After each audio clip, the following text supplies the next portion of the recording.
آیت اللہ خانصاری ایک مجتہد تھے، بہت بڑی شخصیت ہے. ان کے پاس ایک شخص آیا، اس نے بازار سے، مارکیٹ میں وہ کام کرتا تھا. اس نے کہا آغا میرا بھائی ہے، ہر گھٹیا کام کرتا ہے، ہر گھٹیا. چاقو اس کے ہاتھ میں ہوتا ہے، جو ڈکیتیاں ڈالنی ہو ڈکیتیاں ڈالتا ہے، جس کو مارنا ہو مارتا ہے، نہ اس کو ڈر نہ کوئی اس کو پرواہ. ہم تو اس سے ذلیل ہوئے پڑے ہیں، ساروں کو خراب کر دیا، اس نے بدنام کروا دیا، ہمارے پلے کچھ بھی نہیں بچا. اب آپ اس کو کوئی نصیحت کریں شاید کو ٹھیک ہو جائے. انہوں نے کہا بیٹا دیکھو ایسوں کو نصیحت اثر نہیں کرتی، فائدہ نہیں. انہوں نے کہا کچھ تو رائے حال نکال لیں، کچھ تو کل جو تم نے تفصیل بتا دی ہے نا، اس کے بعد مجھے کوئی رائے حال اس کا نظر نہیں آ رہا. اس نے مزید اصرار کیا. انہوں نے کہا اچھا پھر ایک چیز ہے، اس کو کربلا لے جاؤ، اس کو امام حسین کے حرم میں لے کے جاؤ.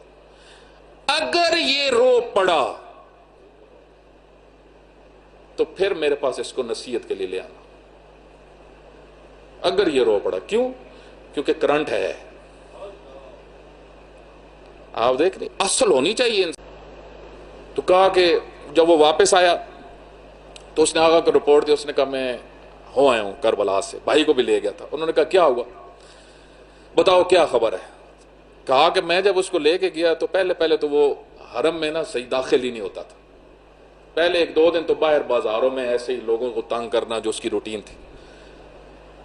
کہا پھر ایک دن نا وہ اندر وارد ہوا، اور جب امام حسین کی زری کے پاس وہ پہنچا نا تو پھر وہ رویا نہیں ہے، پھر وہ بہت اونچا رویا ہے.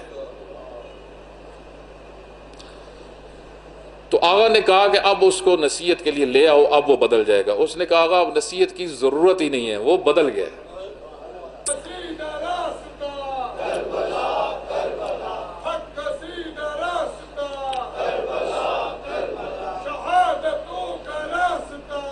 کربلا کربلا